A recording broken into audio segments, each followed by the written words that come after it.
O Deus Eterno revelou-se à nação de Israel e fez do tabernáculo o lugar de habitação da presença dele.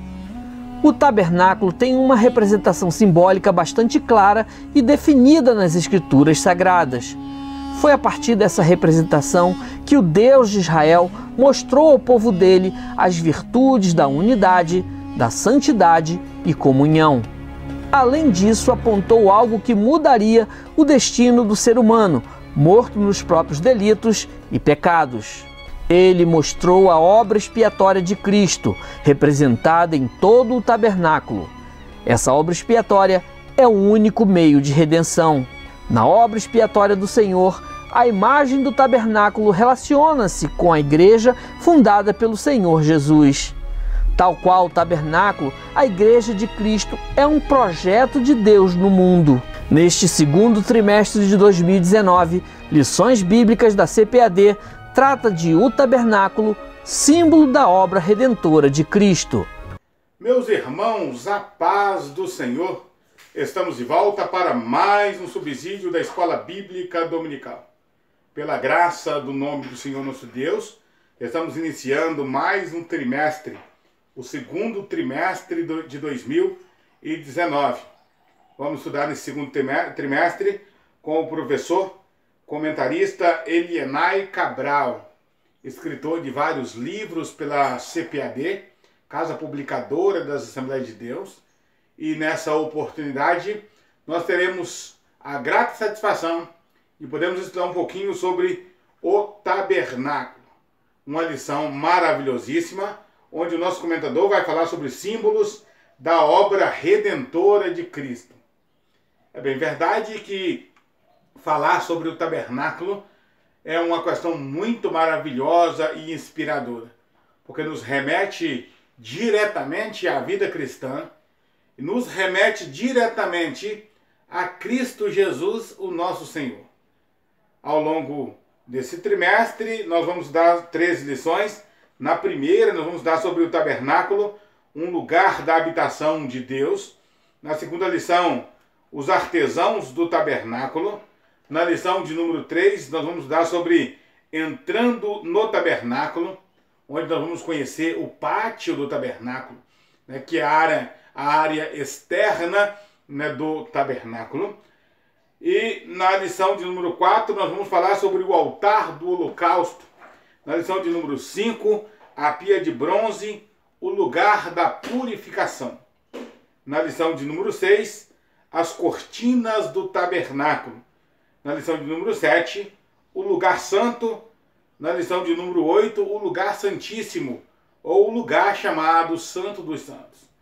Na lição de número 9, o sistema de sacrifício.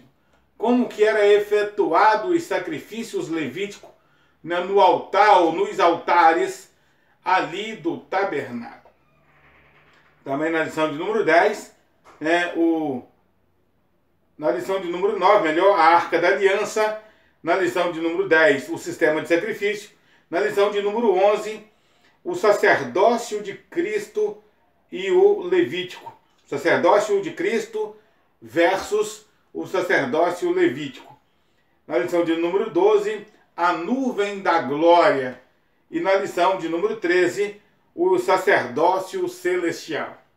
Como se dá para observar logo de início, vamos estar estudando toda essa lição, né, sobre os aspectos do tabernáculo, onde seremos grandemente recompensados e abençoados pelo Senhor nosso Deus, através da leitura e do ensinamento dessa série de lições bíblicas. Como nós já falamos, a nossa primeira lição é sobre o tabernáculo, um lugar da habitação de Deus. Para corroborar com o assunto desse trimestre, o nosso comentador, Elienay Cabral, ele escreveu também o livro O Tabernáculo, né, que vai estar auxiliando o professor da EBD, né, para estar fazendo ali, né, o seu estudo diário, né, para que quando chegar o domingo, né, possa estar bem preparado e apto para ensinar a palavra do Senhor nosso Deus. Antes de falar alguma coisa sobre a nossa lição, eu quero agradecer a você que já se inscreveu no nosso canal. Nosso muito obrigado, que Deus continue abençoando você, que Deus continue abençoando a sua casa. Você que não se inscreveu ainda, vá lá, se inscreva. Ao se inscrever, ative o sininho, para que você possa receber as notificações de tudo que postarmos aí no nosso canal, para a glória do nome do Senhor nosso Deus.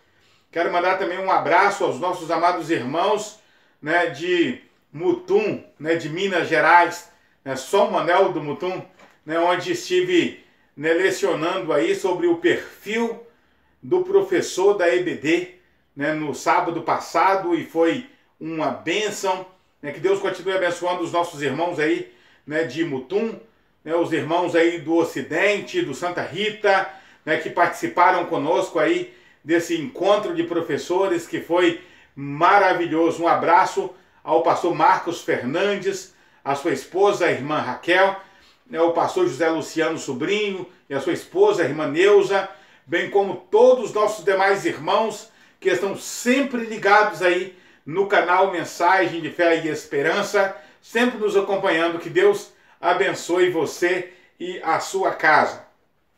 Pois bem, o nosso textuário de hoje está no livro de Êxodo, no capítulo 25 e o versículo 8, que diz: E me farão um santuário e habitarei no meio deles. A verdade prática diz: o tabernáculo de Moisés foi o protótipo da igreja de Cristo, na qual hoje Deus habita e manifesta a sua glória. Aqui no nosso ponto de interação, o nosso comentador, ele pede que, né, os professores eles façam uma avaliação, né, do aprendizado do seu aluno, para situar em que nível está o seu aluno. Como pode ser feito isso? Através de leitura, né, sugestão de leitura, ouvindo o aluno falar, né, pedir para que o aluno fale sobre o seu conhecimento, o seu aprendizado, para que o professor possa, né, se situar em que lugar o aluno está, para daí começar então a ajudá-lo a crescer um pouco mais na obra do Senhor nosso Deus. Os critérios avaliativos são os mais diversos possíveis. O professor, né, pode até dar provas, né, uma provinha para os alunos para avaliar o seu conhecimento. E isso, é claro, né, sem diminuir, sem desmerecer o aluno, mas para ver o grau, né, da sua interação, né, com o assunto. É muito bom que o professor procure fazer a interação com o aluno para que a aula fique mais proveitosa, né, para que a aula ela tenha um melhor rendimento, um melhor resultado. Depois dessas considerações aí, a nossa leitura bíblica em classe está no livro de Êxodo, no capítulo 25, os versículos de 1 a 9, nós não vamos ler para ganharmos tempo no nosso subsídio. Mas eu quero exortar a você, incentivar a você a fazer essa leitura na lição, e não só na lição, mas fazer a leitura na Bíblia. Né? Abra a sua Bíblia lá no capítulo 25 de Êxodo, né? Faça toda essa leitura, né, desde o versículo 1 até o último, para que você possa então familiarizar, né, com o texto, né, que vai ser lido e discutido, né, no próximo domingo.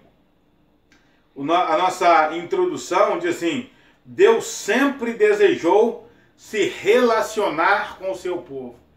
É desejo do Senhor nosso Deus manter um relacionamento íntimo com o seu povo.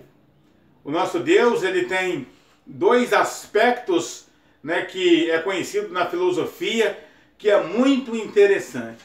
Um aspecto é o aspecto da transcendência, que diz que Deus está além de tudo e de todos, que Deus ultrapassa os limites da natureza, os limites naturais. Ele vai além de tudo e de todos. Ele vai além da nossa compreensão. E a Bíblia diz, o apóstolo Paulo diz que esse Deus que é transcendente, ele habita numa luz inacessível, O que é isso? Uma luz que a gente não tem acesso. Aonde Deus está, o homem não tem acesso a ele.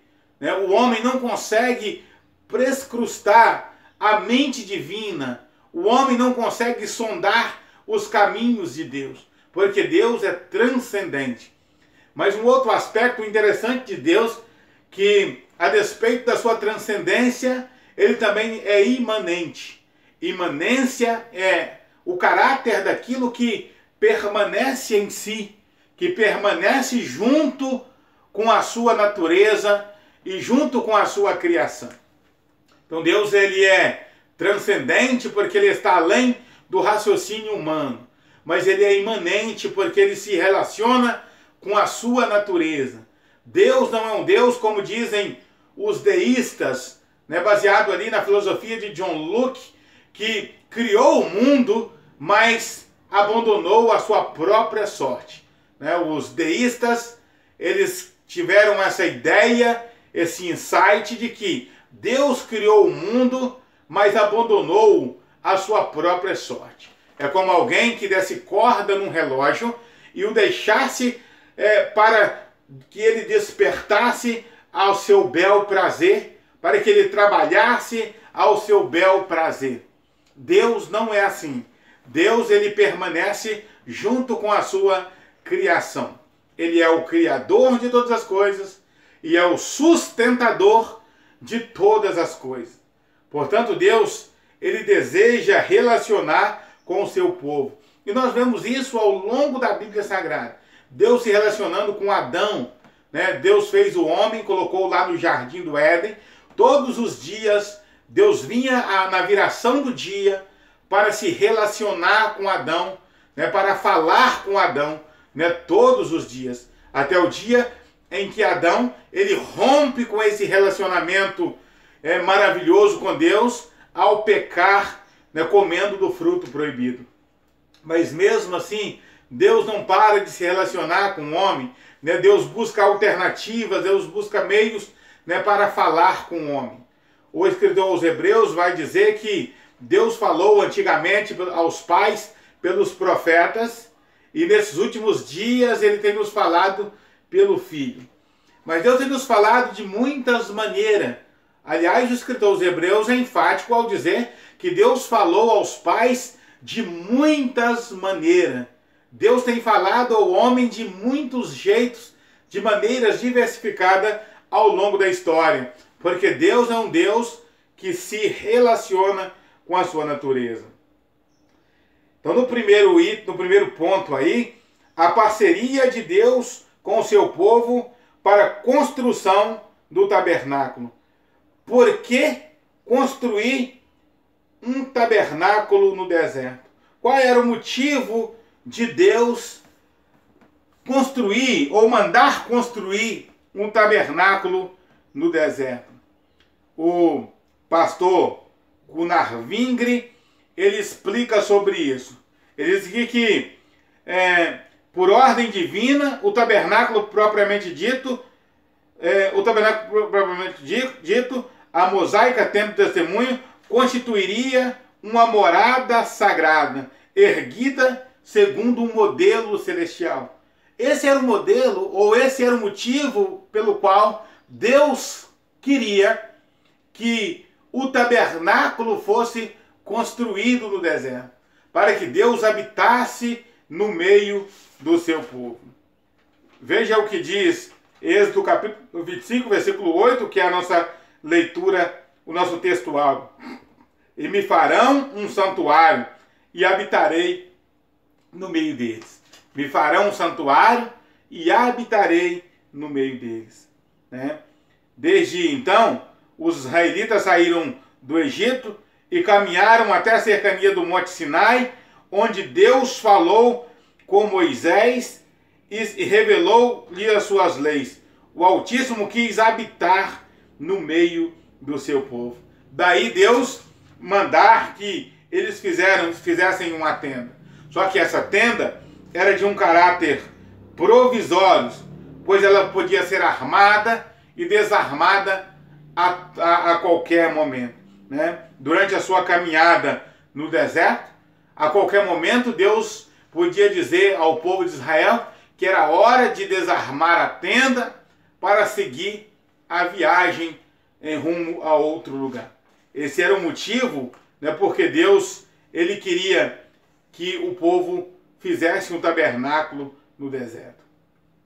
Segundo item, a materialização da obra de Deus. O projeto de Deus teve origem no céu e se materializou na terra por meio dos seus filhos. A obra de Deus, ela requer parceria humana. Deus, ele poderia fazer tudo sozinho, Ele poderia fazer tudo sozinho, mas Deus sempre quis se relacionar com os homens, como nós já falamos. Então ele busca parceria humana, ele busca o trabalho humano, a cooperação humana. É por isso que quando nós falamos, por exemplo, de dízimos, de ofertas, os trabalhos da evangelização, nós falamos que Deus precisa do homem.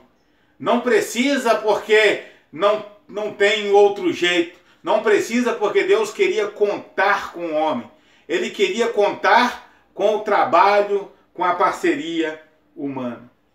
E no último item aqui do primeiro ponto, o nosso comentador ele vai falar sobre 3 verdades interessantes em relação ao tabernáculo. Primeiro, a oferta foi um plano de Deus para o sustento da sua obra. Verdades bíblicas que estão ligadas ao tabernáculo. Primeiro, a questão da oferta. Deus ele quer que o seu povo traga a oferta. Deus fala com o povo de Israel, fala com Moisés, fala ao povo de Israel que me traga a oferta alçada, de cujo coração se mover voluntariamente, para que eu possa fazer, ou para que possa ser feita uma tenda para que eu habite no meio de vocês. Ofertar é vontade de Deus. E não é para fazermos barganha com a oferta. Há pessoas que acham que se ele der 10, Deus vai lhe dar 1000. Deus vai lhe multiplicar a sua sementeira se ele der a oferta. Deus faz isso, é claro que faz. Mas a oferta não é moeda de troca. A oferta não é para barganharmos com Deus. A oferta é para mantermos o trabalho do Senhor em dia, para que a obra de Deus venha crescer cada dia.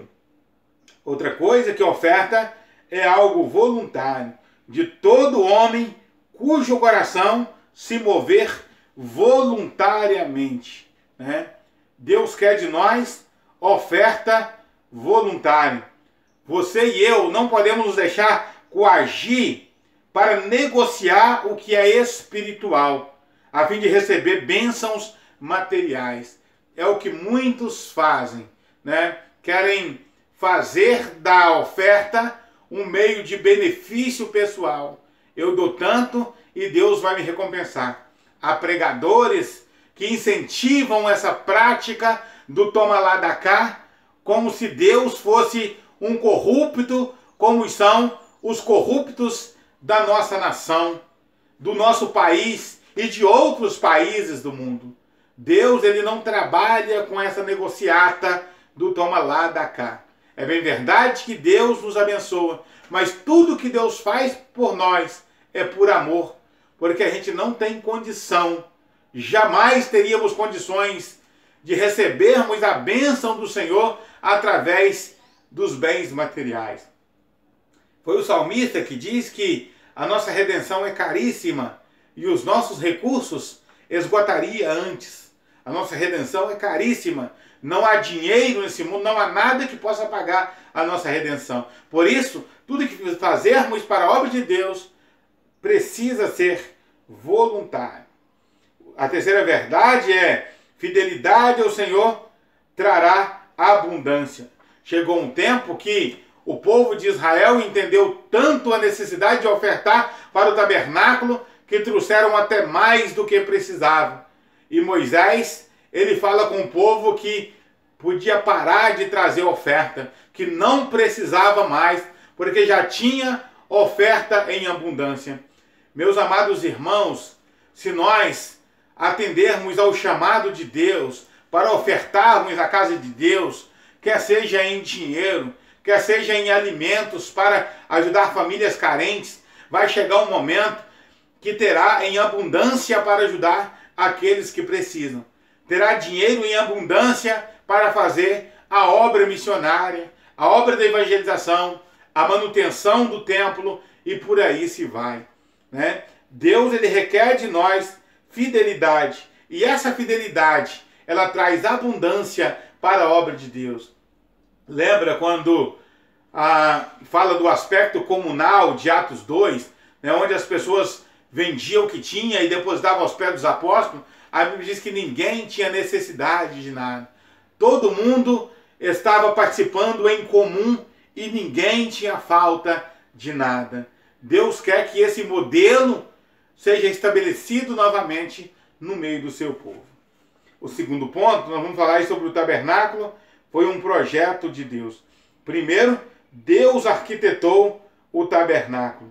Deus elaborou a engenharia e arquitetou toda a construção do tabernáculo, dando a Moisés a relação dos materiais que deveriam ser utilizados.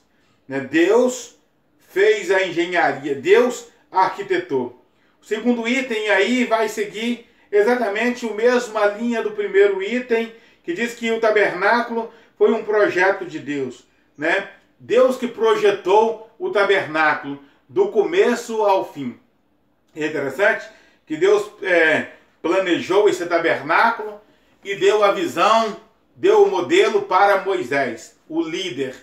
E eu quero abrir um parêntese para dizer que é o líder que tem a visão. Não é o liderado que tem a visão, é o líder que tem a visão. Se o líder não tem visão, pode ser que esse líder ele não foi chamado por Deus. Ele foi feito à marreta, como diz o dito popular. Ele foi colocado ali por algum motivo, por algum interesse. Se ele não tem visão da obra, se ele não tem visão de crescimento, se ele não tem visão do sucesso do reino de Deus, certamente é porque ele não foi chamado por Deus. Quem Deus chama, Deus dá a visão. Lembra de Jacó, chamado para ser continuador da promessa? Deus lhe deu a visão da escada. Mais tarde, Deus lhe deu a visão das varas, pelas quais as suas ovelhas, o seu gado, olhava na vara. E, de acordo com a vara riscada ou lisa, ela paria os seus filhotes, e o rebanho de Jacó foi multiplicando, porque Deus deu a Jacó a visão do crescimento. Sempre quando Deus nos chama, Deus nos dá a visão do crescimento. Como nós podemos fazer para que a obra de Deus possa seguir avante, né? Então observe isso, meu amado irmão.